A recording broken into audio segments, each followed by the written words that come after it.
Hello, bienvenue dans le podcast Entreprendre comme une queen. Si tu veux créer et développer une activité pérenne, abondante, qui sert tes clientes, ta vie et tes envies, sache que tu es au bon endroit. Je me présente, je suis Alima Pro. J'ai plus de 20 ans d'expérience en vente éthique. Mes spécialités sont le mindset et la relation à l'argent. Je permets aux entrepreneurs d'accéder à leur mode d'emploi pour créer un business sur mesure qui sert leur vie et leurs envies. Hello les queens, aujourd'hui c'est la reprise des épisodes. Vous avez été nombreuses à me demander de nouveaux épisodes et tant mieux, ça tombe bien, j'adore parler, j'adore porter ma voix. Aujourd'hui dans cet épisode, je vais vous expliquer comment je suis passée de 0 à 6 chiffres. En mode slow biz, comment j'ai créé vraiment un business hors norme, un business jouissif où je m'éclate. Comment j'ai créé une expansion folle sans travailler beaucoup plus. Comment vraiment je me suis déconditionnée parce que j'étais cette femme qui pensait qu'il fallait faire toujours plus pour avoir plus. Et c'est ce que j'ai reproduit dans le salariat pendant des années. Et oh my god, être entrepreneur, c'est juste génial.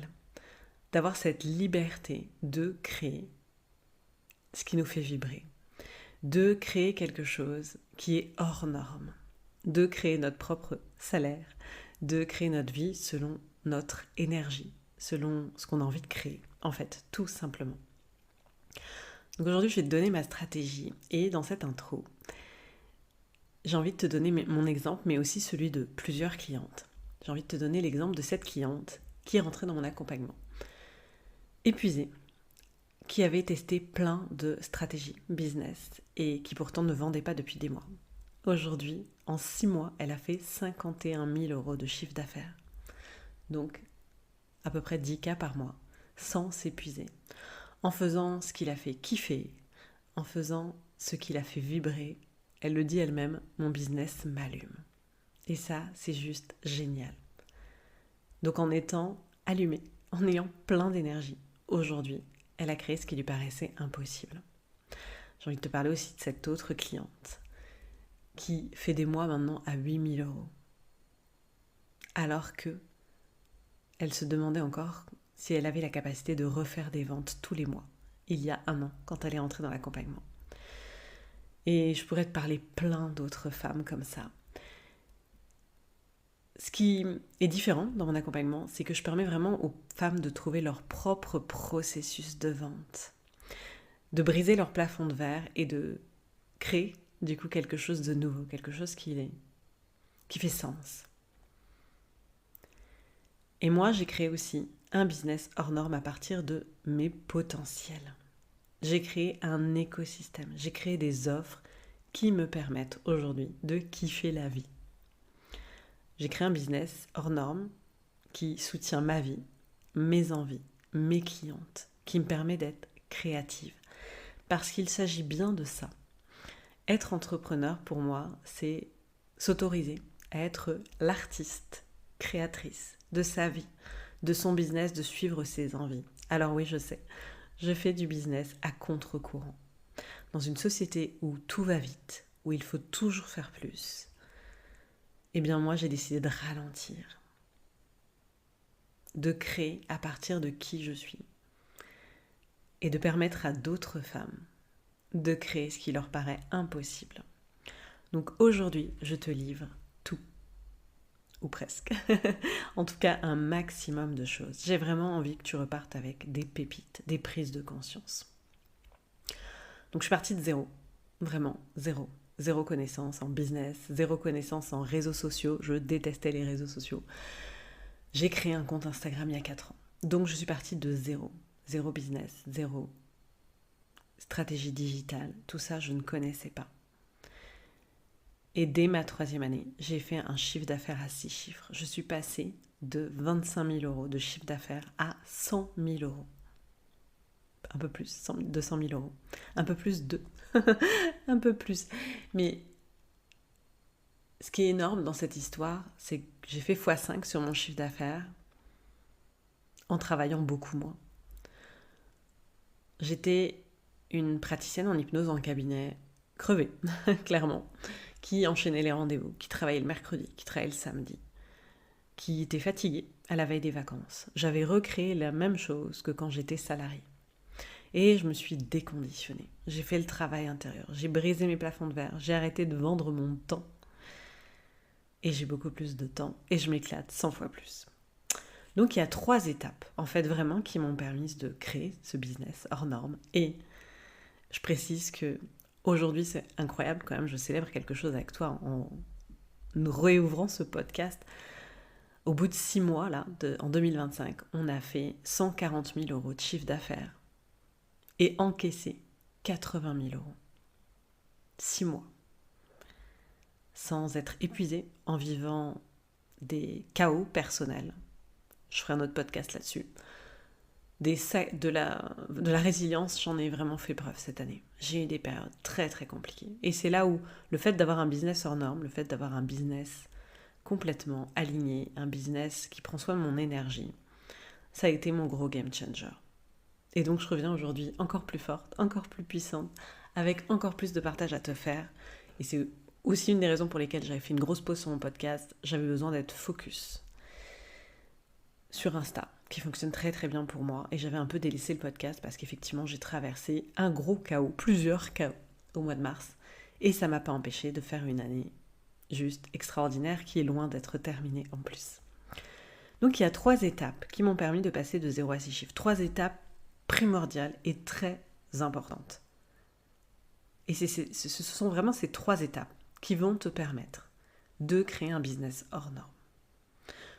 De créer quelque chose d'aligné, quelque chose qui fait sens et de kiffer. De ne pas être en train de forcer tout le temps. Donc la première étape, ça a été de trouver mon propre processus de vente. J'insiste énormément là-dessus, mon processus de vente. Parce que j'ai eu des accompagnements où la coach a essayé de me donner son propre processus et là je me suis carrément cramée, épuisée. J'ai une baisse de chiffre d'affaires.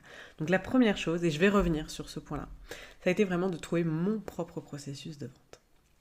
La deuxième, qui m'a permis de créer ce business hors norme, ça a été de faire un travail intérieur, d'aller briser mes plafonds de verre, de travailler sur mes croyances limitantes et pas n'importe comment.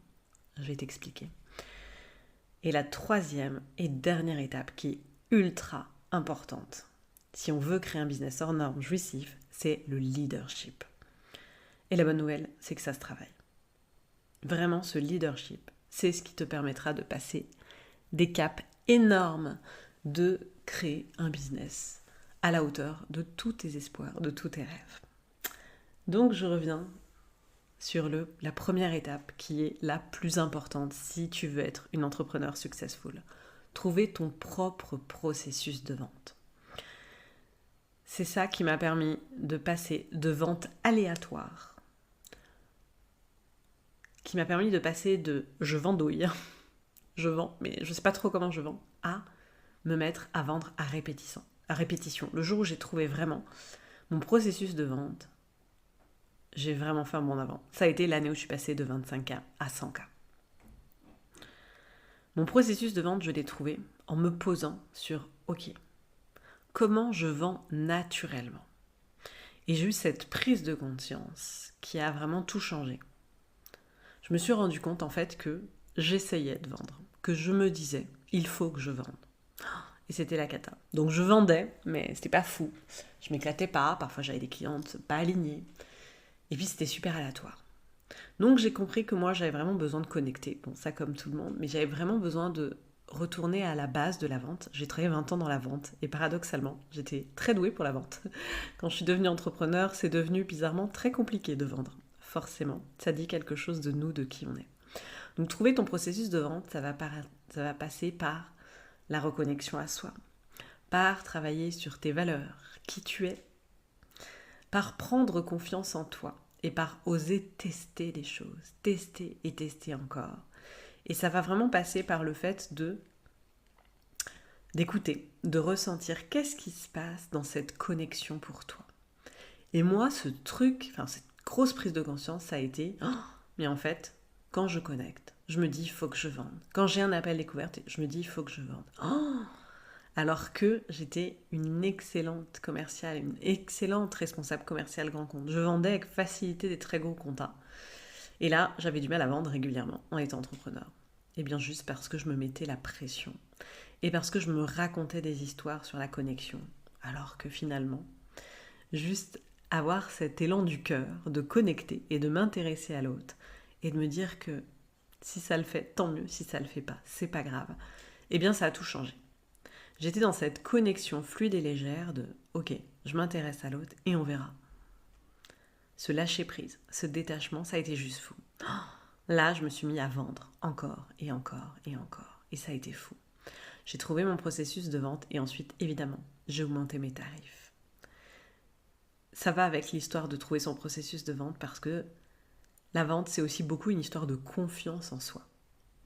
Donc, je t'invite pour vraiment prendre confiance en toi, de travailler tes valeurs, de travailler tes croyances, forcément, sur toi, sur la vie, et de voir là où tu es déjà compétente. Et vraiment, ce processus de vente, on se complique la tête, on se prend la tête à chercher des méthodes miracles, il n'y en a pas. Il y a juste toi et des tests. Essayez encore et encore des choses pour trouver ce qui te correspond, ce qui te convient. Et évidemment, c'est bien plus facile à faire quand tu es accompagné par quelqu'un qui a déjà testé des choses, par quelqu'un qui te voit et qui voit peut-être ce que toi tu ne vois pas encore. Ça, c'est une certitude. Me faire accompagner, ça a été mon plus gros game changer. Je me fais accompagner régulièrement. Je pense que j'en suis à ma 5e mentor aujourd'hui, ou 6e, je ne sais même plus. Parce que c'est plus facile d'aider les autres que de s'aider soi-même. En tout cas, pour ton processus de vente, je t'invite vraiment à te poser avec qu'est-ce qui fait que je vends naturellement. Et à te poser la question, puisque la base de la vente, c'est la connexion, de comment je me sens dans cette connexion. Qu'est-ce que je pense de moi, de l'autre? Qu'est-ce que j'imagine? Qu'est-ce que je suppose? Parce que bien souvent, on fait des suppositions. Et forcément, notre supposition, elle va impacter la relation avec l'autre. Et donc, elle va venir fausser la donne, le jeu de la vente. Et je dis bien le jeu de la vente. Parce que mon processus de vente, il est bien là aussi. Et je pense qu'il est là pour beaucoup de gens. C'est d'être dans le jeu, dans l'amusement. Il n'y a pas d'enjeu. Et là, je fais un jeu de mots, mais c'est vraiment ça. Il n'y a pas d'enjeu.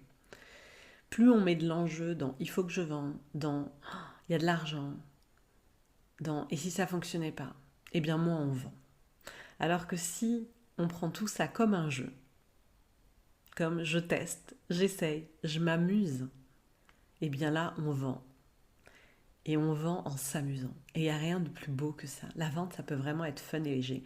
C'est vraiment ça, c'est vraiment à cette chose que je connecte mes clientes. La vente, ça peut être fun, ça peut être léger.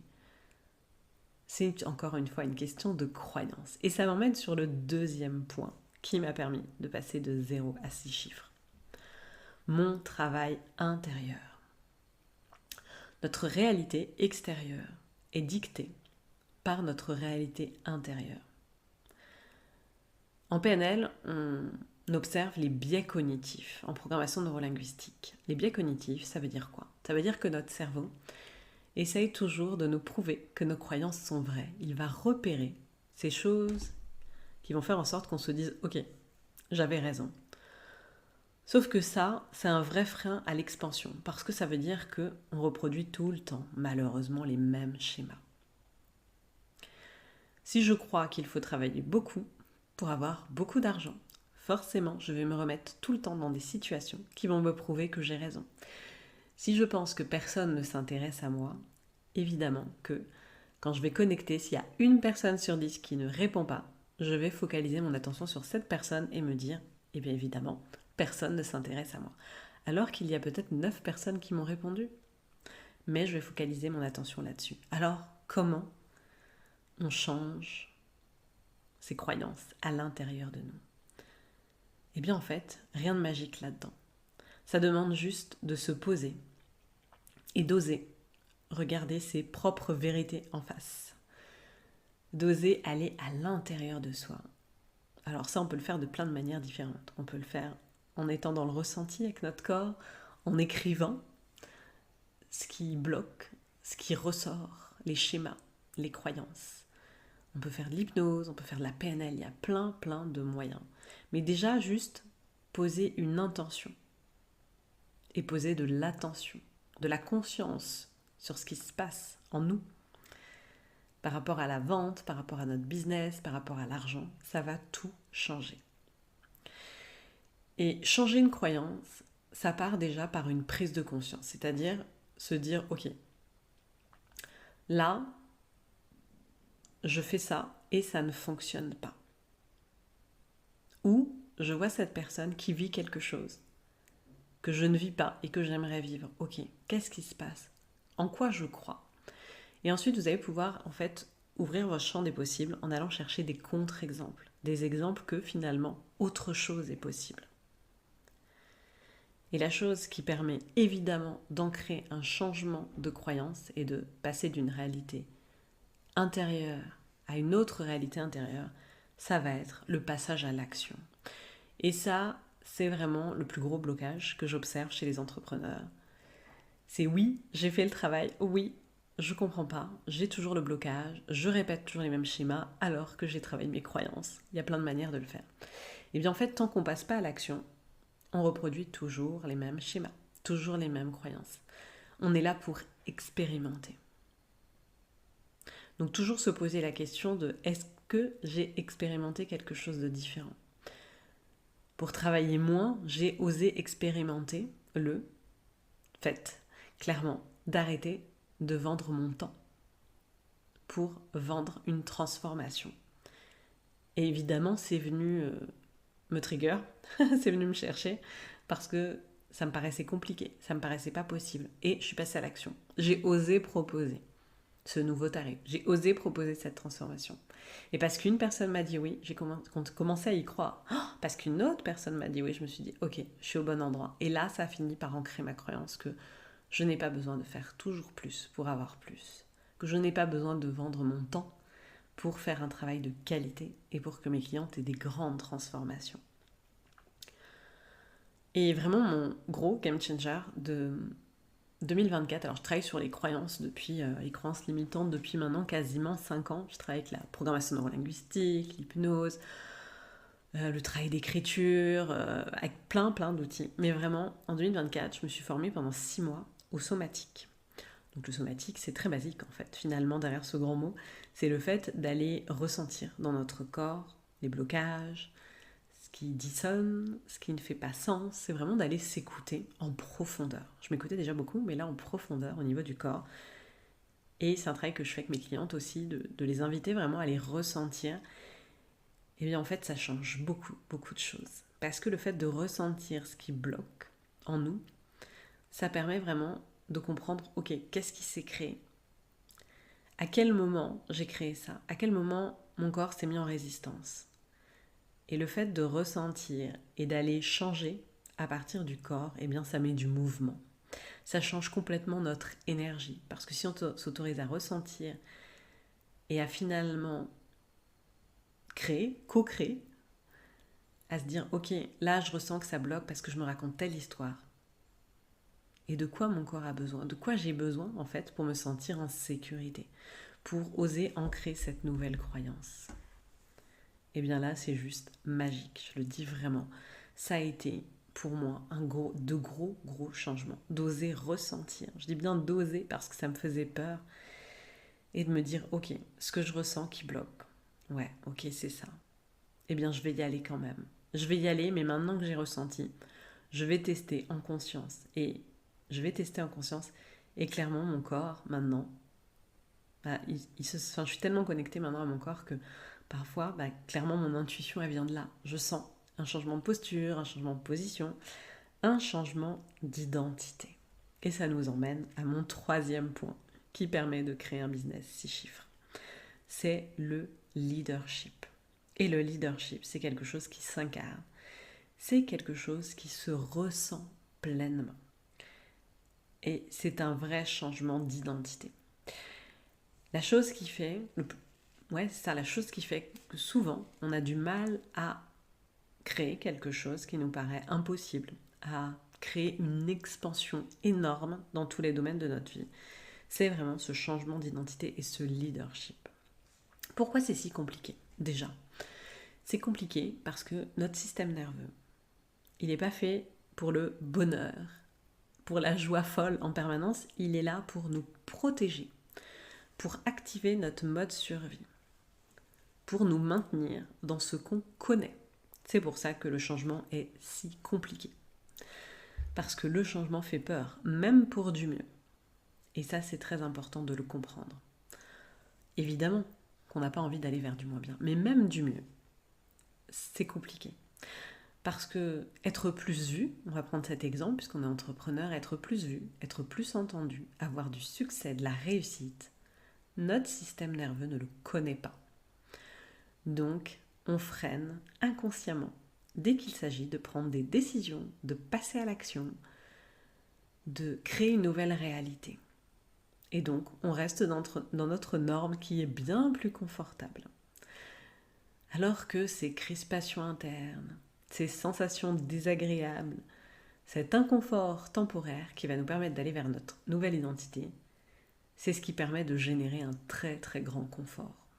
Mais bien souvent, on cherche à éviter la douleur, la souffrance, on a peur de ne pas y arriver, on a peur d'être déçu, on a peur de ne pas avoir de résultats, et donc on va rester dans notre norme actuelle.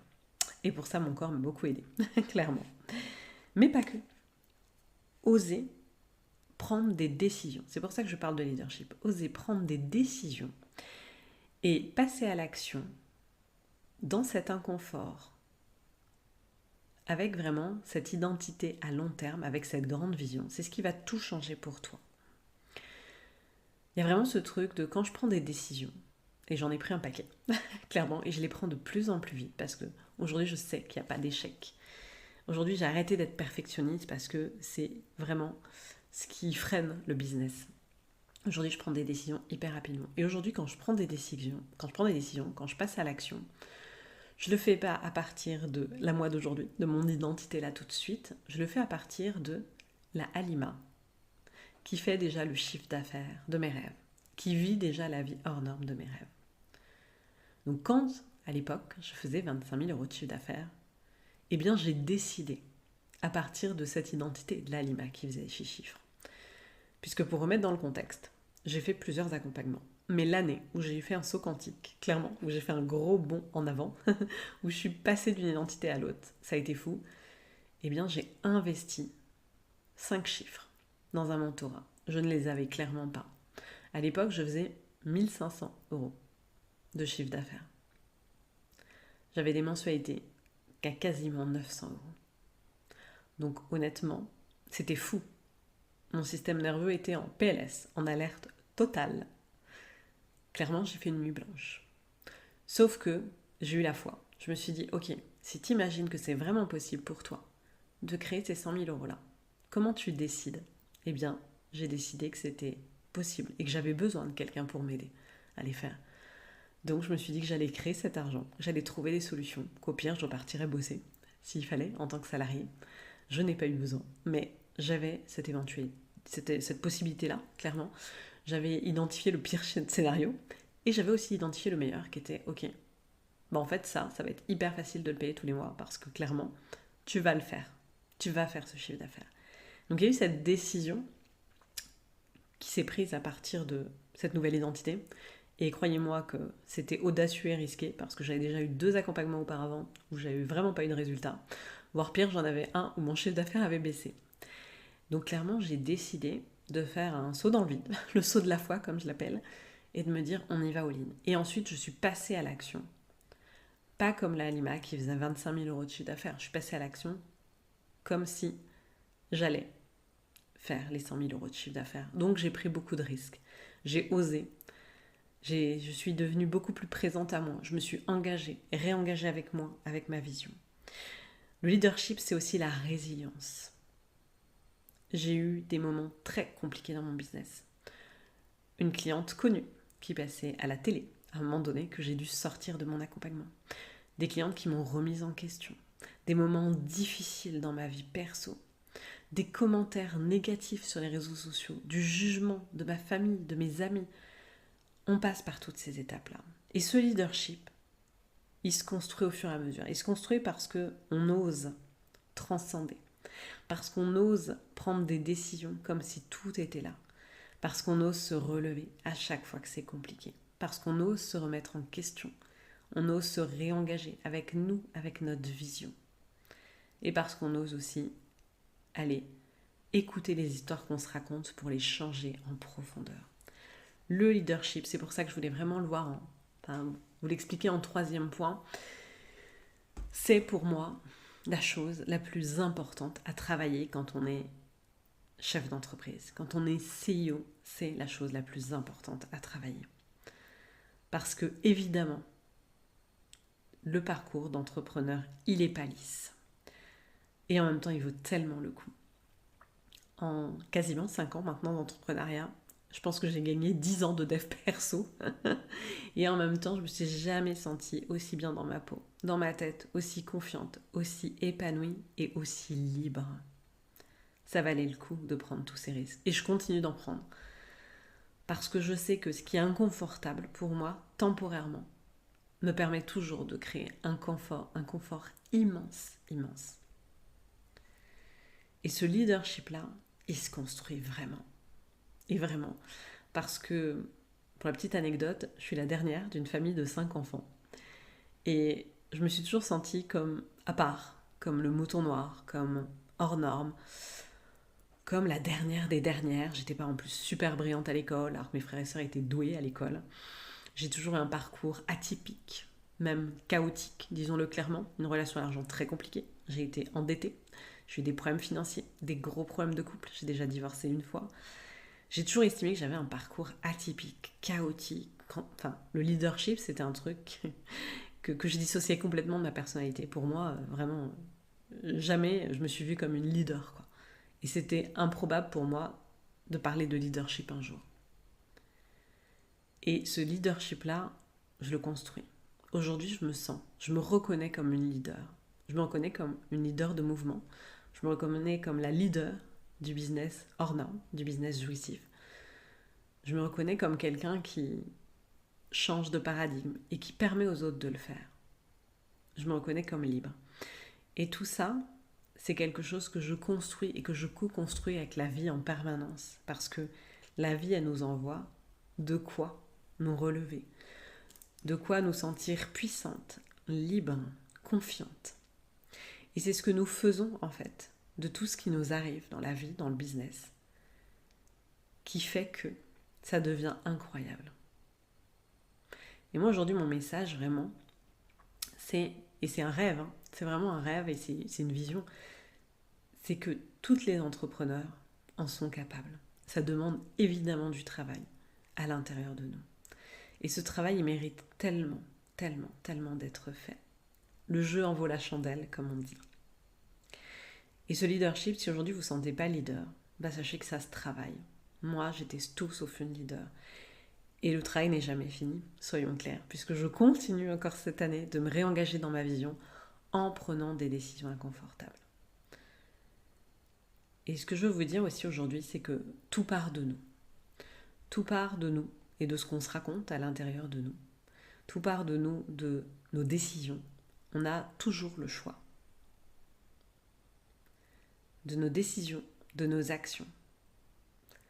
Et une leader, pour résumer, une leader n'attend jamais le bon moment. Une leader n'attend jamais le bon moment. Une leader ne se laisse pas embarquer par son mental qui raconte des histoires qui l'empêchent d'avancer. Elle sait que c'est inconfortable et elle y va justement parce que c'est inconfortable.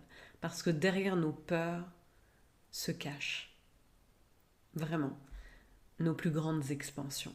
C'est juste incroyable de vivre ça et je vous souhaite de le vivre. Donc aujourd'hui, si vous écoutez cet épisode, j'espère qu'il vous apportera énormément d'éclairage, énormément de prise de conscience. Je vous invite, si vous m'écoutez sur une autre plateforme qu'Instagram, de me rejoindre sur mon compte Instagram Être Épanoui. Vous pouvez également me rejoindre sur mon canal Telegram qui est offert. C'est un canal où je parle des coulisses du succès, où je partage mes prises de conscience, mes apprentissages pour vous aider à créer à votre tour un business hors norme sur mesure. En tout cas, je vous remercie pour votre écoute et puis hâte d'avoir vos retours. parce qu'évidemment, la connexion, c'est la base de l'expansion. Donc hâte d'échanger avec vous sur les différents réseaux autour de cet épisode. Je tiens à te remercier pour ton écoute. N'hésite pas à t'abonner à mon compte Instagram Être épanoui où tu pourras retrouver plein d'astuces